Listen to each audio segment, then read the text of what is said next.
চলে এলাম শপিং করার জন্য। তো এখন আমার অনেক কিছু কেনার আছে, কারণ আমাদের বাড়িতে একটা অনুষ্ঠান আছে, সেই জন্য অনেক কিছু কিনবো। চলো প্রথমে লেহেঙ্গা কিনতে এলাম, আর এখানে এসে পছন্দ করে দেখছি যে কোনটা ভালো হবে। আর আমাকে অনেকগুলো দেখানো হচ্ছে এখান থেকে, কিন্তু আমার পছন্দ হচ্ছে না ঠিকঠাক।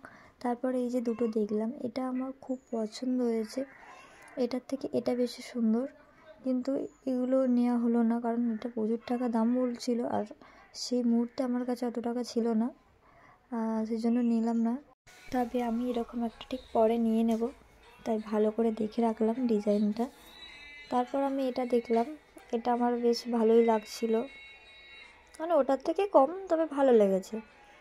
তারপর আমি এটাই নিয়ে নিলাম, দেখছি যে প্রচুর বড়, তাও এটাই নিলাম, যেহেতু আমি অনেক দেখেছি, পছন্দ করতে করতে শেষে এটাই নিয়েছি। বড় হোক আর যাই হোক, এটাই নিয়ে চলে যায়। আবার অনেক কিছু কেনার আছে, সেগুলোও তো কিনতে হবে। চলো, এটা গুছিয়ে প্যাকিং করে দিল।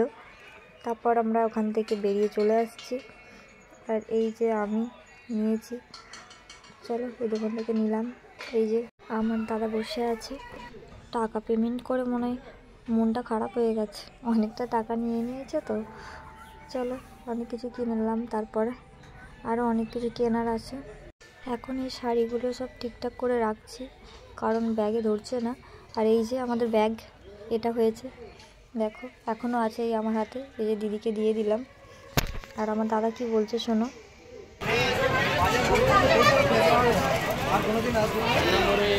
আমার ভুল হয়ে গেছে।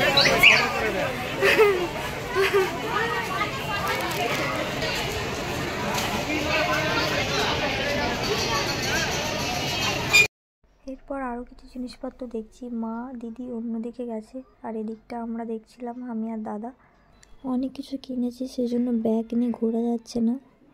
দাদা এই যে দাঁড়িয়ে আছে ব্যাগগুলো নিয়ে, তাও মা দিদির কাছে অন্য ব্যাগ আছে এখনও, তাতেও জামা কাপড় আছে। আর পরের ভিডিও জানাবো যে এত কিছু কেনাকাটা কেন করলাম, আমাদের বাড়িতে কী অনুষ্ঠান আছে, তো পরে দেখতে পাবে। এখন টাটা সবাইকে।